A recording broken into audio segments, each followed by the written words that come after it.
With natural gas production now at an all-time high, the White House is about to make a critical decision. Greenlight the massive export of cheap natural gas in liquid form around the world, or keep it here at home to drive down costs and give US businesses a competitive advantage.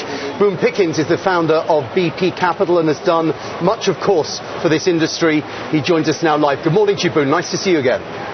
Good morning. Good morning. Do you think that the White House should okay massive exports of liquefied natural gas? Well, sure. I mean, the producers have gone out and drilled for the natural gas. They should be entitled to get into the best markets in the world. So let them have it. Why would you try to keep natural gas prices down to favor, other industries? It doesn't make sense. But when you export that natural gas, you're going to create a lot of jobs. And if you look at the industry has created a lot of jobs. So, go ahead and move it out, sell it. I guess the trade-off as people see it is the huge influence that the United States could have around the world. I mean, the cost of US gas is 1/3 of what Europe is importing at the moment. It's also much cheaper than Asia imports, so there's a huge ability to have strategic power. But at the same time, if Alcoa was here, if Dow were here, if the Koch brothers were here, they would be saying, this is an American resource, let's use it for American industry, let's be able to have that competitive advantage in so many other things that we do as well. Well, I mean, you mentioned one there, Koch brothers. They're fertilizer and plastics. They were enjoying the best margins the company has ever had. That's a private company worth over $100 billion. They're not transparent. And sure, they want cheap natural gas, so they make a lot of money. That's fine. That's America, and that's the way it should be. But we should allow the producers to export if they want to export. Yeah, it's a two-stage process, of course. You've got to build out the LNG terminals, massive investment, and then you've got to decide whether you're going to allow everybody around the world to get hold of it. At the moment, if you don't have a free trade agreement with the United States, then you have to have a specific green light there as well. I mean, do you see both those processes as just pushing at an open door? They should just go ahead, and how rapidly? Well, I'd go ahead and let the gas go into the global market. Whether they have a free trade agreement with us or not, that's not my field. But here you've got, the United States has the cheapest energy in the world. Our natural gas, just like you said, is 1/3 of the cost around the world, Asia, Europe, others. Our oil is 20% cheaper than the global price for oil. And our gasoline is half the price of gasoline around the world. So here you are enjoying the cheapest energy in the world. Take advantage of it, use it, rebuild the economy on it, and go forward. And where are we on the environmental concern? There are many people watching now who are really concerned still about hydraulic fracking in particular and the cost that could have to the well-being of the United States. What would you say to them? They would be alarmed to think that hydraulic fracking is going to be accelerated to provide cheap gas to South Korea.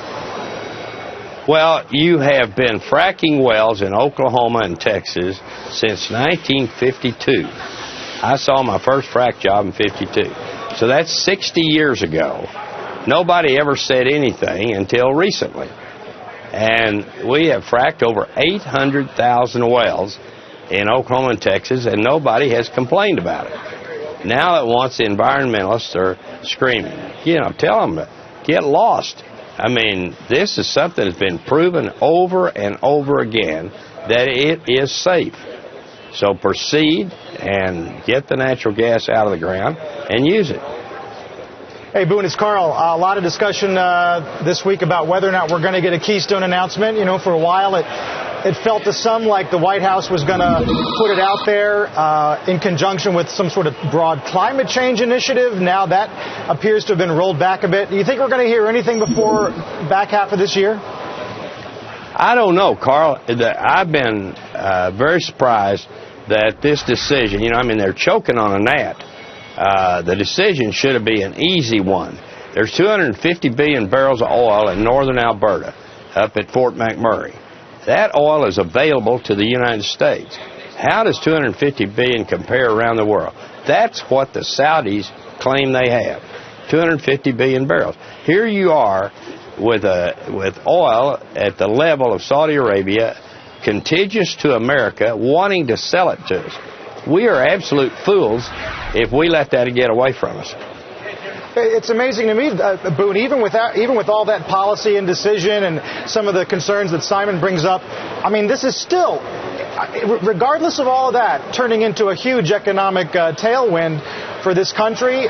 David Tepper this week said it's going to drive a manufacturing renaissance here. And some of these IEA numbers, I mean, what we're going to be responsible for in terms of output over the next few years it's unbelievable. It is unbelievable. You're right. And you can build it. We have been on the back of cheap energy before in the United States. The economy does well. Any country in the world that is using their own resources is doing well.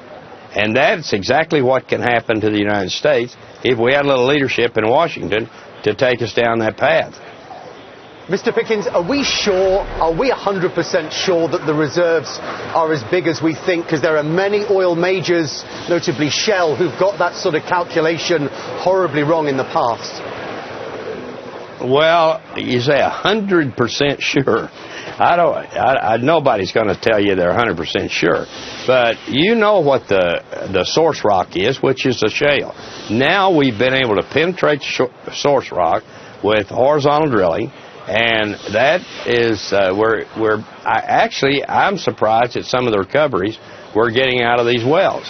And so I believe there's 4,000 trillion recoverable natural gas in the United States and Canada.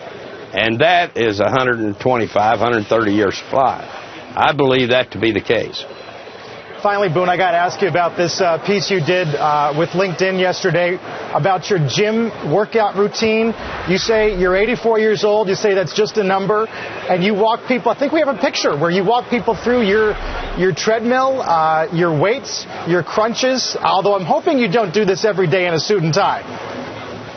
No, I don't do it in a suit and tie. I just got through doing it. 6:30 this morning, I have a trainer, Eric Oberg. I can't shake the guy. I made a deal with him. I made a deal with him 21 years ago to keep me alive, and I mean the son of a gun is there every morning at 6:30.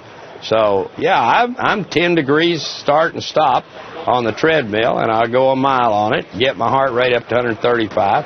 I curl 30s and push and pull down 140, and that's all a true story. And today I'm kind of maybe I act a little bit slow this morning, but by 11 o'clock, I'll make a good recovery by 11 o'clock. And you put the rest of us to shame. Boone Pickens, great to see you. Thank you for joining us on CNBC. Good. Thanks for having me.